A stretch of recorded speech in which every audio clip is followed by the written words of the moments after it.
A lot of what's on here has been covered already, and we are pressed for time, so I'm not going to go through each of them in detail.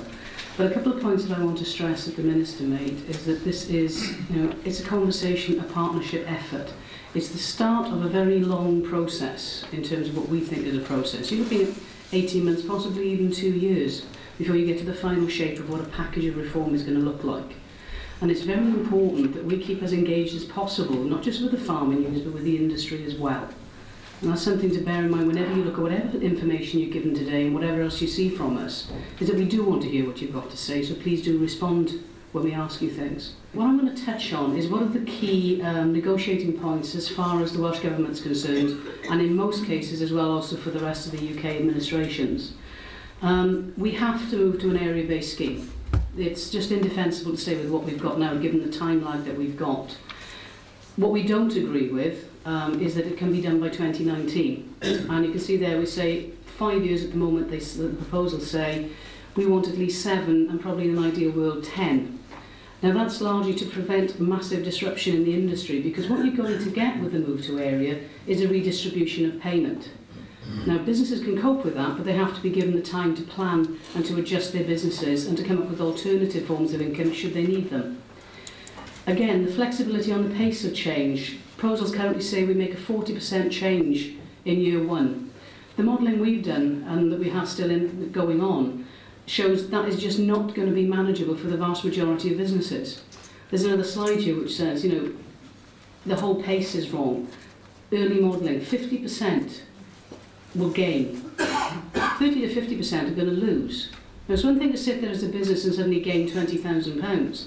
It's a different one to sit there as a business and lose £20,000 in the first year of a transition. You can't deal with that and be a sustainable business. There's far too much disruption in the way things are set up now, and that's a big thing. We've already been discussing with Owen and other colleagues about how we can look at some of that. Capping, this really isn't, we think, some work that Rural Payments Wales have done is not going to be an issue for Wales. We're a bit concerned about how it actually works, the issue of an artificial barrier, but also about businesses artificially dividing themselves so that they can avoid being capped, and the potential impact of that, of how profitable, sustainable businesses can develop. Is this actually going to, an unintended consequence, be that some businesses don't develop as they could have done, and we damage the future sustainability and profitability of the industry? Greening, a big bone of contention. It's there and we're going to keep greening. It's perfectly valid, as the Minister said, that the public have a right to expect that they get something they think is valuable. Though why they don't think food's valuable is a mystery. It's still to me after all the years that I've done this. And they want the greening. 30% of the ceiling, yeah, there's all sorts of problems with it. But there are a couple of key issues. There are some relatively minor changes to the draft proposals and the legislative proposals that can actually make this a lot more deliverable as it's currently set out. We're also very, very keen, and the Minister's spoken to a number of people in Brussels, about agri-environment schemes, in our case glass tier, actually qualifying as greening subject to certification, but as you would for an organic scheme. If you can certify organic farms and they qualify for greening, then a farm and an agri-environment scheme that's equally certified, we believe, should have the same standing, and that's something we're actively discussing. The other thing that is key to me is to look at what could we do, what could we add to that list as options that would work for Wales. So we're not talking glass tier, we're not looking at the 3 options we've got now, but what else might we do? And that really is a critical area where we need comments from yourselves and from the farming unions, as well as the environmental lobby. What is practical, what can be delivered, what can be controlled is critically important. And the one thing here that I've discussed with the Minister that to push very, very clearly, nobody who is in glass tier will be disadvantaged by their membership of that scheme. He's already alluded to doing a stock take on glass tier, but more importantly, glass tier is part of Pillar 2. Pillar 1 and Pillar 2 reforms run in parallel. So this key message for us is that we will work to ensure that the 2 issues, greening and glass tier, operate smoothly with each other. We do not want to get to a position where we force farmers to come out of an agri-environment scheme, even if they aren't penalised for it in any way, when they want to stay in for whatever reason. So that's the key thing. And we really do need your feedback. Whatever your view is on glass tier as it is, if we say we can make that work and be greening, or if it can't be greening, how do we fit it with greening? is very, very important because it is a large part of your future income. Under Pillar 2, very clear issues around tier money and support for areas with natural handicap. But if we look at glass tier, let's deal with what we've got as the key important factor for us. Where we go planning is nice, but I'd like to know where we are now. So that's a really important thing. The National Reserve, we will have a National Reserve. Some of that may be for supporting young entrants, and I have a real problem with young entrants and new entrants, and that's something I need to discuss with other colleagues in the Commission. Issues around the ceiling, we know it's a top slice. That takes money off everybody, and not everybody will access what we slice out of it. So we can be very, very cautious about what we do with this. There's all sorts of things we could do. Some of the thing is actually looking at the possibility of couple support. And I think if we go on to the next slide, what we're looking at is where we believe redistribution of direct payment will have possibly a disproportionate effect on dairy and intensive beef, is to actually look at a national reserve type scheme to actually support those sectors. So that's some modelling and work that we will be doing, and working on that with the likes of Dairy Co, HCC and others as to what can happen. Small farmer scheme, we are none too clear about exactly what this means. Clearly there could be a lot less bureaucracy. I think there's a huge issue here that the Minister agrees with, is that it is self-selecting, but it's got the potential to be hugely divisive. If those farmers going into the small farmer scheme are exempt from cross-compliance, what influence or impact could they have on farmers up or downstream from them who are in cross-compliance? If you have something on nitrates, watercourse or something like that, and the damage is being caused by somebody in a small farmer scheme who's potentially exempt, what does that mean to you? So I think we need to look at this carefully, how it could be used most positively, and how we can prevent adverse outcomes environmentally and in terms of penalties for everybody else who actually have to take their single farm payment because they can't afford to say no. If small means small, that's fine, but we need to look at where they are. Do we get a critical mass of small farms which could have the same result as a big farm going into it and not being compliant? Okay. National envelope, I referred to that briefly. Again, intensive beef and dairy, let us know if you've got ideas about that. You've genuinely, this is the whole point that the Minister is very genuine about. It's a consultation, it's a conversation. We want your views. Yes, we have, we've got a high-level stakeholder group that met yesterday with the farming unions. But what you each think and how you see your business operating on your farms is equally important. Now I know you'll be saying you have thousands of responses, that's our problem to manage it. But anybody who's worked with me in the past will know that I do work openly in partnership and we do listen. And even if it's only one issue, we have to look at that issue. Because if that issue puts you out of business, it's something we need to take very, very seriously. Active farmer, oh my God, where do we start with this one? Absolutely agree. The payment goes to the person that does the work. How you control that, how you define it, is going to be hugely difficult. And we are running lots of different scenarios and working with Rural Payments Wales and with the farming unions about how this could manage. Because some of the stuff that's linked to that is a debate that's starting now on entitlements and their long-term future. You know, abolish effectively all the current entitlements, cease to have value at the end of 2013, and we have a new set in 2040. Is that what we want to do? Do they serve our purpose as an industry? Or do we would like to see something different?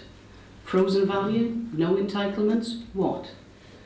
But the minute you start interfering with that entitlement structure, you need to be very careful about how you define active farmer so that you don't put people out of business that should be, and you don't create other artificial markets that constrain development in the industry. So again, this is something you people actually deal with on a daily basis. You understand. Please tell us. We've got our own in-house experts, but there's nothing like doing it for a day job to help you understand it better. Flexibility between pillars. In an ideal world, we would have enough Pillar 2 money that we wouldn't have to do this. We'll have the same amount of money, we hope, as we had last time. But the question is that actually enough for us to do everything that we need to do to help the industry move forwards?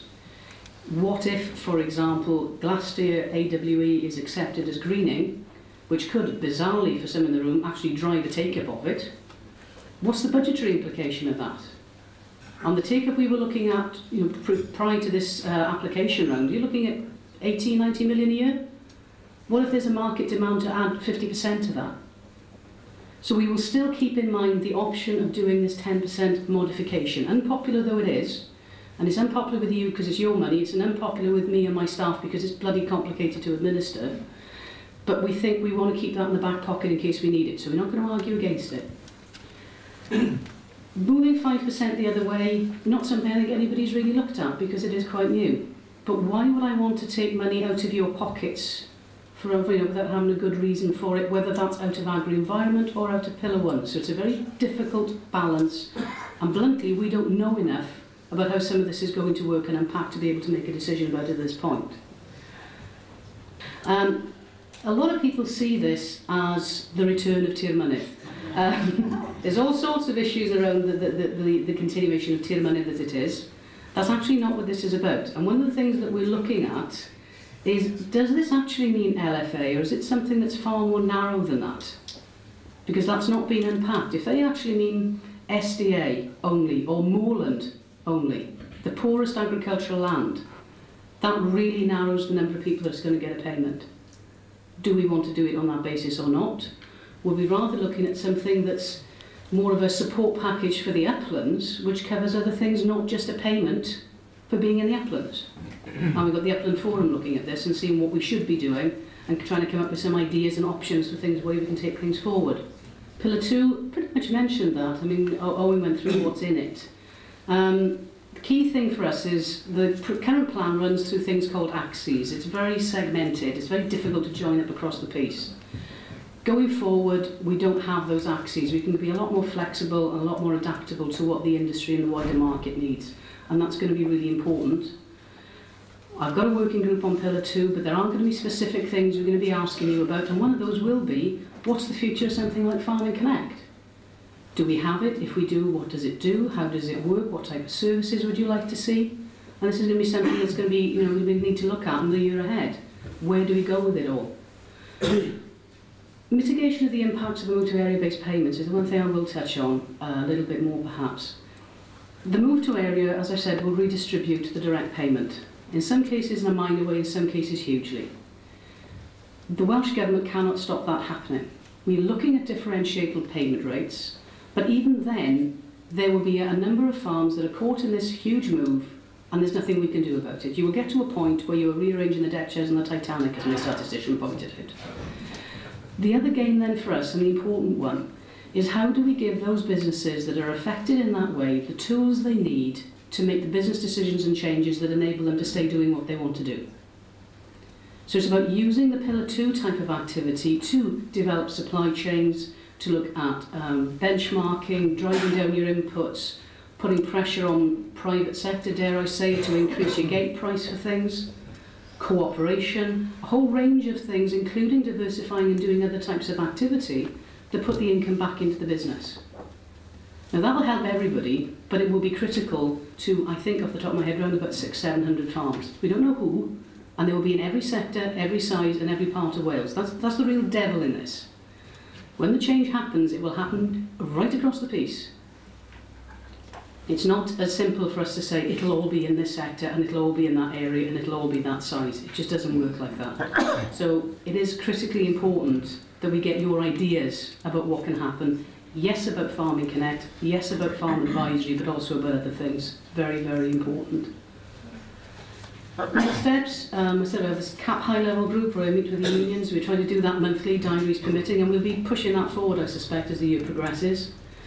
We've got some existing work streams that are quite broad, and as some of the proposals unpack and we firm things up, we'll be narrowing in on some of that and getting specific work done. And this will not just be us and unions and lobbyists, it's actual farmers. People with the day job, I promise you that. Working very hard with the government, the rest of the UK.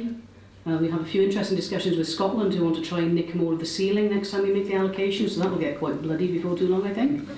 And a very, very good, I have to say, working relationship with the European Commission and with the European Parliament. And the Deputy Minister is working extremely hard there. And he said he goes to every council, and around council you have lots and lots of meetings. I think it's an indication of how well we get on that you have Commissioner Charles coming over to the Royal Welsh. That is, it doesn't sound a heck of a lot, that is actually quite a coup as far as Wales is concerned. Marked by the fact that both Caroline Spellman and Jim Pace have added it to their diary, and if we don't schedule them in, we'll invite themselves. So it is quite important. I'll close on that. I don't know whether there's maybe one or two slides after this, I don't think so, but I think the key point is it's a genuine open engagement. This isn't we're just going to say things and talk at you and we're not going to listen and walk away. We can't afford to do that. The change is too great. It's not rolled forward what we thought of last time. We have to do something differently, and we need to work with you to do that. And I'm going to end on that point. Thank you very much indeed. We have time for a few questions. Emil.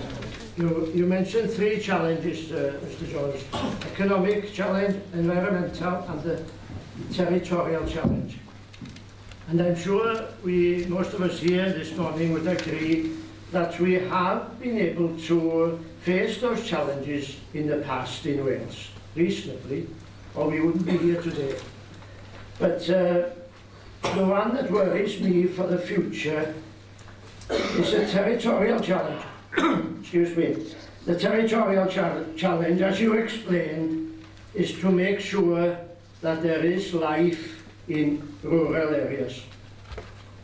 But as we heard this morning, we are obviously going to lose those past environmental schemes which so many farmers have been dependent on in the last 20 years, really, in Wales.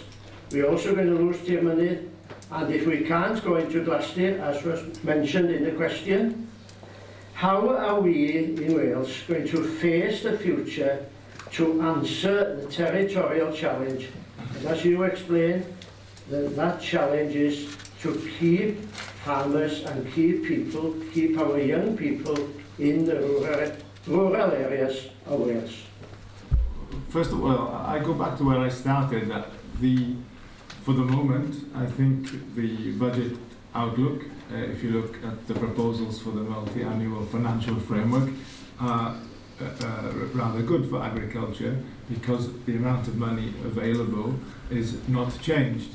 What does change are the reasons for the people's perception as to why the money is being spent, and the environment is changing. And what this policy or this change is about is giving greater flexibility, I would say, to national and regional administrations to do with this money, certainly to have more flexibility. So from what I can understand, if you were to lose certain agri-environmental schemes, then there is money available for other types of schemes, and it's for you to influence the national administration to see which are the most appropriate for you. And that's not getting away with it, that's simply saying there is a certain amount of money which appears to be unchanged, and it's for you together to decide how best to distribute it according to the challenges which you see. It is. It's the European Commission provide the regulatory framework and the finance. It's down then to how the member state works out what to do. And I think this is going to be critical, whether it's Glasssteer or anything else. It's part of the whole thing with the Deputy Minister saying, you know, we do the stock take on last year, but there are certain things that have changed, and the expectation from the public has changed in terms of what's paid for what. I think a key issue for us all going forwards is the basis on which agri-environment payments are calculated, and we've discussed this quite length. That, you know, cost incurred, income foregone is fine, but it doesn't give an incentive for businesses to get into agri-environment schemes in perhaps the way they could. But it's not something that the Commission can influence as to whether a scheme looks this way or looks that way. If it's compliant, then it's a matter for the member state to resolve. And the whole issues around Glasssteer have been going on for some time, and it's going to continue. We may get tweaks to it, I don't know. I've not had that conversation with Alan, but you know, it's something to keep working at and working jointly at, rather than just either of us sitting here saying we don't like it and we're not listening. It's how you work together to get through some of these things that are going to be very important. And it's not about the politics, it's actually about the people that are directly affected. Edmund, did you want to? Yes, thanks very much, as Bailey from the NFU. I have to say I thoroughly enjoyed both presentations very much, and I think Terri to a certain extent highlighted a lot of the concerns that the agricultural industry have regarding the, well, initially the ones that are left to regional flexibility, the move over in some respects from an area-based payment, historic-based payment to an area-based payment, and the way it's going to be done in Wales, regionalised or not.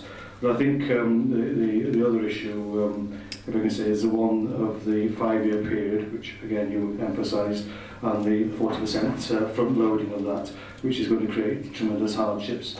The question really, I suppose I'd like to ask to Owen is there still the ambition within the Commission eventually to see, before I go down there, I think if I could mention the greening issue, I think, Owen, I think that there's a great feel that the greening is too restrictive. You know, we accept greening as it is, and we accept the need for it and the pressure from the taxpayer, although we do have doubts about the ability to produce sufficient food with greening. But you know, we would like to see a greater, if possible, a greater menu on the greening, so it wouldn't necessarily cross over on the agri-environmental schemes. It's either that or the agri-environmental scheme has got to change, and that's with the greatest respect is between the Welsh Government and the European Commission to try to sort that out. I think the other question, if I can ask you, is is there still a sort of an ambition or an appetite to get a level area payment throughout Europe? I mean, when the suggestions were first mooted, I think by 2025, I seem to remember the date, that there would be one area level payment throughout Europe on all land. Is that still an ambition, if I could ask you that as a secondary question? First of all, on the greening and on the distribution of payments and how quickly it should take place, that's something that we, the Commission, are aware is a difficulty for not only Wales but other member states. And we've, even 2 years ago, I think it was, we've seen a lot of the work that the Welsh Assembly Government has done. The modelling work was presented to us, how difficult it is. There is a political or environmental pressure to sort of go down this redistribution route, but we are aware of the difficulties, and I know the UK government or the Welsh Assembly government will be looking for alliances in the Council of Ministers to try and slow things down or try to persuade the arrangements to work out in a different way, and that's what it's all about, listening to these problems. And this one we have heard loud and clear, and I have heard our Chief Policy Advisor talk about the modelling work of the Welsh Assembly Government in meetings, internal meetings, to show that it's serious work that's being done, it's a serious issue that needs to be addressed. Not all the problems will be resolved, I'm certain, but we will certainly listen to them, and we already are listening to it. As to the ambition, I don't know what the end point is of the, or should be, or I'm not privileged to those discussions, or what the ambition is for the distribution of the area payments, but I do know for many member states the amount of redistribution which is currently being proposed isn't enough. It's not ambitious enough, and I would imagine, I would imagine that in the next round the pressure would be to carry on this process, and there would be certainly a leveler playing field, if you like. I couldn't say that the ambition is to each hectare in Europe would receive the same payment. Whether that would benefit Wales or not, I'm not too sure. You have to do your own maths on it. Everyone has an ideal level of playing field, and it isn't always level, depending on where you come from. But as new member states get wealthier, it becomes more and more difficult to tell those guys, well, per hectare, sorry guys, you're only going to get half what we're getting. It doesn't work.